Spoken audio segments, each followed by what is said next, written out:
Let's have a round of applause for Nicole. Great job, Nicole. I think one of the most wonderful things we do as a church here is that we help grow spiritual leaders, which is a really fantastic thing. This church was the first Sunday sermon I ever got to give over 10 years ago. Isn't that pretty cool? I love that we do that here, that it's a place for all of us to plant ourselves and grow. You know, whether you're wanting to be a minister or just a stronger presence in your family life or at your job or just in your community. This is such a great place to plant yourself and grow. I'm very grateful for the growth I've gotten from being able to plant myself in this community. It's great to see you all this morning.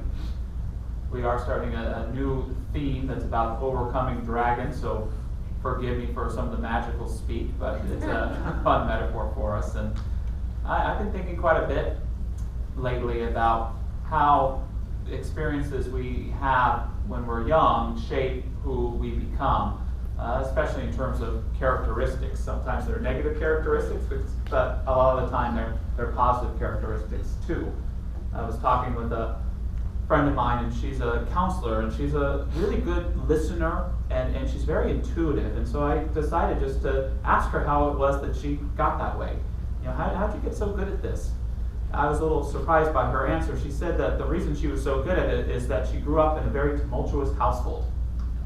That she never really knew when mom or dad were going to fly off the handle. And so everything was always kind of chaotic around the house. And so in a sense, being a good listener or being really empathic were kind of like survival skills that she had built. But what she did that so impressed me is she noticed these skills develop in her, even though she initially developed them because of something negative that was going on. In spite of that, she worked on those skills and continued to improve them, so much so that specifically with kids growing up in tumultuous households, she gives her gift in an incredible way. And I just kind of love the simplicity of that story. I'm sure we could count all the different character traits that are perhaps negative that we got from childhood. Our inhibitions, our neuroses, our idiosyncrasies. I can make a very long list, could you? You know, but I think it's especially interesting to think of those great skills that you built up in spite of difficult experiences you may have had when you were a kid. Your courage, or your wisdom, or your empathy, or your compassion, or your wit, or perhaps even some good sarcasm here and there. But what I know to be true as well is that all of our traits, both negative and positive, are also in relationship to our spiritual potential, to who and what we can be in this world. It's important to point out from time to time that in our teaching, we don't believe here that anyone is born in sin. We don't believe that anyone is born with something spiritually wrong about them that needs to get fixed, or a hole that needs to be filled, or anything like that. We believe that we're all, no matter what religion you are, no matter how great or how much improving your parents may have needed, that we're all born with the same wholeness and the same potential to do amazing things in our lives. And yet, the responsibility of life is for each of us to learn what those gifts are so that we can bring them about. And that's what so many of us learn in our lives, is that who we are isn't just the result of what happens to us, it's who we are in relationship with our potential and how we choose to bring it about in our lives. Gene Houston said, "We all have extraordinary encoded within us, waiting to be released." Do you believe that? Yes. Our book of the month is an interesting one. It's by Elizabeth Gilbert, who's probably most famous for writing Eat, Pray, Love. How many of you ate that, read that with a bottle of wine in the bathtub and kind of your chocolate? I want to hear some of these answers up there. She's written a new book called Big Magic, and it's about utilizing your creativity, but when she uses creativity, I think it's a metaphor for whatever our spiritual gifts may be. She says, "Do you have the courage to bring forth the treasures that are hidden within you? Look, I don't know what's hidden within you. I have no way of knowing such a thing. You yourself may barely know, although I suspect you've caught glimpses. I don't know your capacities, your aspirations, your longings, your secret talents, but surely something wonderful is sheltered inside you. I say this with all confidence because I happen to believe we are all walking repositories of buried treasure.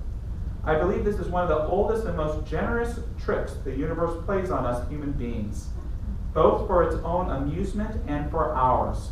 The universe buries strange jewels deep within us all and then stands back to see if we can find them. Kind of an interesting statement, right? And I think that we're all born, and generally we're clear about our gifts. We can feel the truth of who we are. But what happens is these negative experiences happen. These incomplete experiences take place. These fears arise. And so our natural gifts become buried treasures. We hide them from others because we don't want to get hurt, and we hide them from ourselves because we don't want to get hurt either. And what do we build in between? Well, one metaphor is that we have these self-created dragons. Dragons of fear, dragons of regret, dragons of worry, dragons of cynicism, dragons of apathy. There are all these things that perhaps initially we created out of protection, but ultimately they've kind of gotten out of control. And so we learn not only to become unconscious to our true gifts and treasures, but sometimes we even blind those around us as well. Most folklorists or mythologists teach that the majority of stories of dragons involve guarding some sort of treasure. Just like Nicole was talking about in Sleeping Beauty's castle. The dragon is guarding the Sleeping Beauty, the princess, and so the hero, they're called to slay the dragon. And we may have a lot of dragon slayers in this room, but for most of us, we have to be more smart. We want to lure the dragon to sleep, or we want to outsmart it, or we want to befriend it. And we learn to accept the dragon and sometimes learn to get the treasure that way. But it's not easy. But when we learn that perhaps the dragons are not so ferocious as they may seem, and that perhaps they're at times even our own creation, we see that a dragon is not a symbol when it pops up in our lives to run away and hide, but it's a sign that we're actually closer to our greater good, that we're actually closer to our treasure. Because I would argue sometimes that where your fear is, so is your treasure. That where your worry is, there your treasure lies also. That where your regret is, there lies your opportunity to embody your greater gifts. To be honest with you, believe it or not, one of my biggest fears, or one of my biggest dragons, is public speaking. Kind of just like Nicole was talking about as well. Every week when I get up here, there's part of me that gets a little terrorized the night before or the morning of, and usually when I'm out here I'm just fine. But there's always that dragon of fear. And so what I've learned to do, or learned to recognize, is there's also there that treasure that wants to share from my heart with people, that wants to try and take wisdom and hopefully talk about it in some sort of applicable ways, not talking about dragons and silly things like that, but practical things. That was a joke. Thank you, Cindy. But it's always this neat dance. So it's a good example in my life of a big dragon that I've learned, in a sense, to tame or learn to work with so that I can better express my treasure. A dragon that I still struggle with in my life is sometimes emotional intimacy. I can notice sometimes when I'm feeling really close in a conversation with somebody, all of my dragons pop up. That dragon of distrust of letting someone in because they may find out I'm not as good as I'm presenting myself to be. Or that dragon of mistrust that says, I'm getting close to this person, but they may not be who they're presenting themselves to be. All those sorts of inhibitions and repressions that come up that can make it hard for me to get what I really want sometimes, which is that sense of intimacy with someone else, that sense of connection, that sense of openness. So our dragons can really present a lot of difficulty in our lives. But again, if we can learn not to run away from them, but to look them in the eye, we can often see that they can be a gift even to remind us that we have the opportunity to step into our courage and step into living in greater faith. Gilbert points out some of the fears that come up in our lives when we're faced with expressing our talents and our gifts. You're afraid you have no talent. You're afraid you'll be rejected or criticized or ridiculed or misunderstood or, worst of all, ignored. You're afraid there's no market for your creativity and therefore no point in pursuing it. You're afraid somebody did it better. You're afraid somebody will steal your ideas, so it's better to keep them hidden forever in the dark. Any of these on your list of fears? She goes on and on. I'm just going to add the end here. She says, you're afraid you don't have the right kind of discipline. You're afraid you're too fat. You're afraid of upsetting your family. You're afraid your best work is behind you. Listen, I don't have all day here, so I'm not going to keep listing fears. It's a bottomless list. Anyhow, and a depressing one. I'll just wrap up my summary this way. Scary, scary, scary. Everything is so goddamn scary. The key is not to run away from our dragons, but to identify them. And when we can identify our dragons and become aware of them, they're much easier to overcome. Do you know what those major dragons are in your life? One that I've really struggled with in my life is cynicism. It's the idea, this pressing, monstrous figure within me that tries to tell me that life is meaningless, that nothing matters, that we're all just a biological explosion here that makes no sense at all. That life, especially at an individual level, is insignificant and meaningless. Anyone have this dragon too that comes up from time to time? And the key, I think, to living a life where we really live from our treasure is learning not to listen to our dragons, but to listen to our treasure. To recognize that just behind the dragon of death is the treasure of everlasting life. That just behind the dragon of worry is the treasure of the knowledge that everything is okay.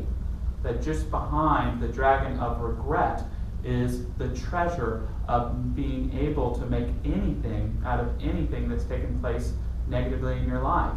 Just behind the dragon of a fear of acceptance is the treasure of unconditional love and that deep knowing. It's almost like a razor's edge, but it's up to us to know, am I living my life in accordance with my dragons, or am I living my life in accordance with my treasure and with my gifts and with who I really am? And no matter how cynical you may be, I do encourage you, never give up on what God has blessed you with.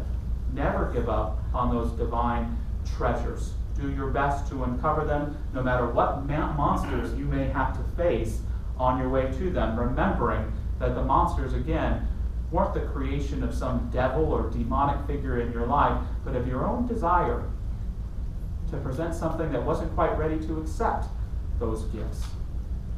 There are so many stories that take place in our lives that we devalue as not meaningful, and so many that we're able to add value to see the truth of.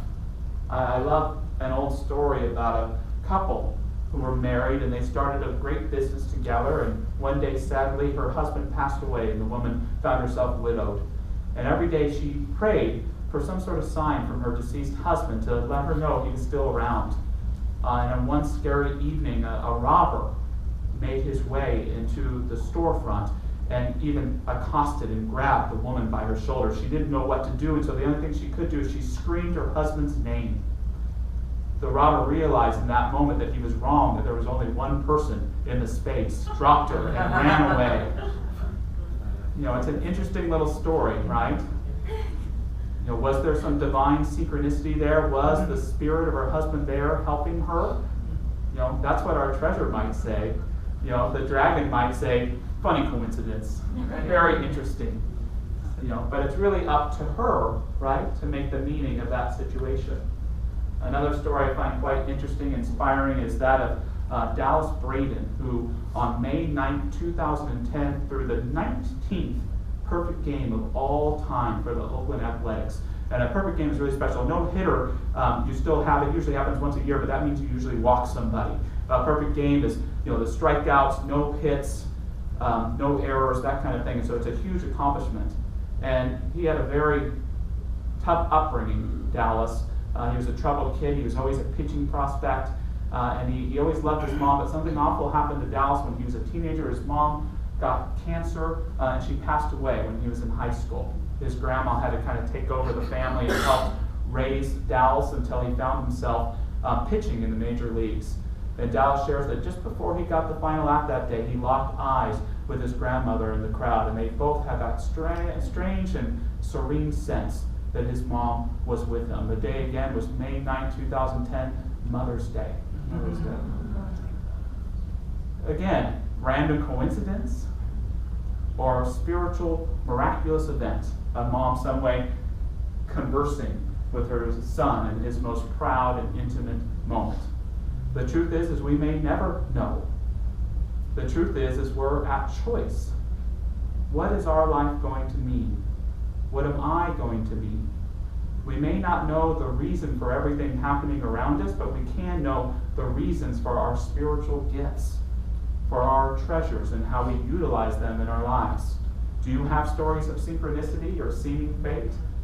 Do you have some that you dismissed away as just randomness and nonsense? Do you have some that you've embraced to help tell yourself and remind yourself of who you really are and why you're really here?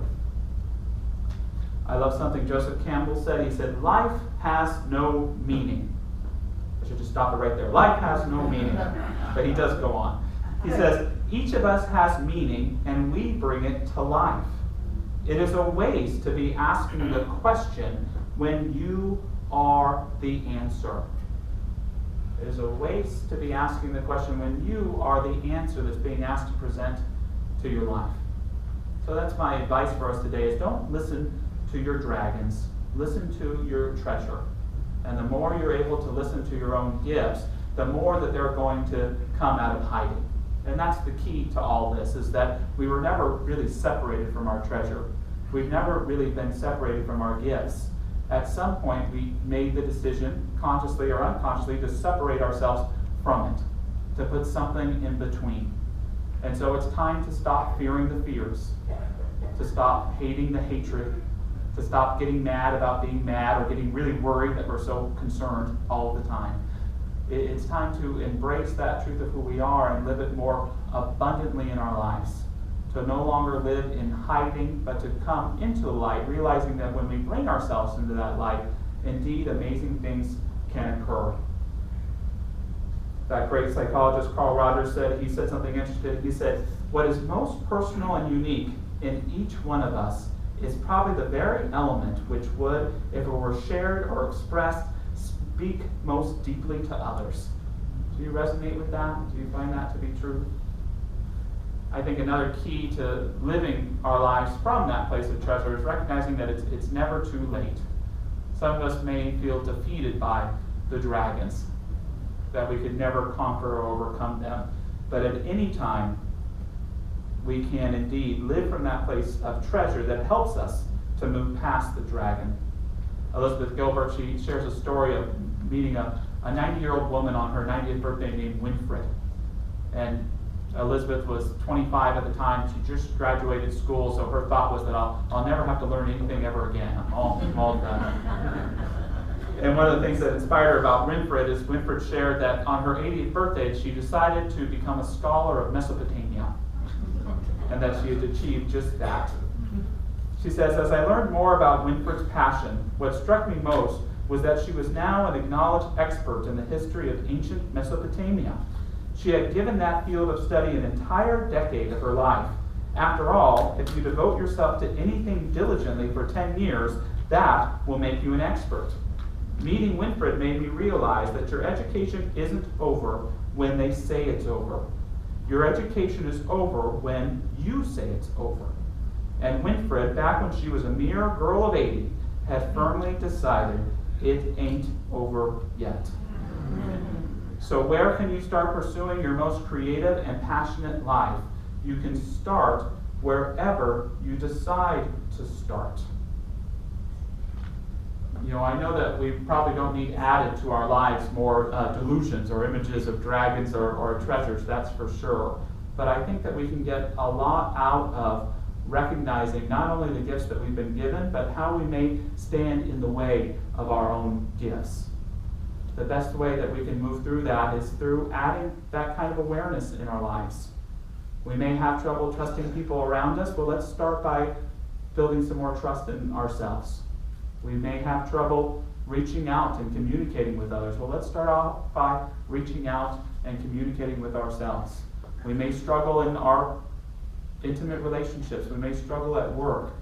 But if we can begin to get to know those gifts within ourselves and to express them with a little bit more patience, a little bit more clarity, everything that appears to be wrong can begin not to completely go away, because it may never really go away, but it can get smaller and smaller, its voice lighter and lighter, until our worries are simply that which we step over.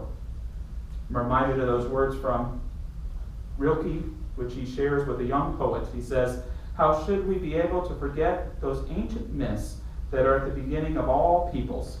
The myths about dragons that at the last moment turn into princesses.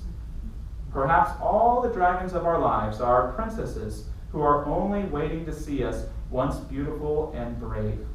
Perhaps everything terrible is in its deepest being something helpless that wants help from us."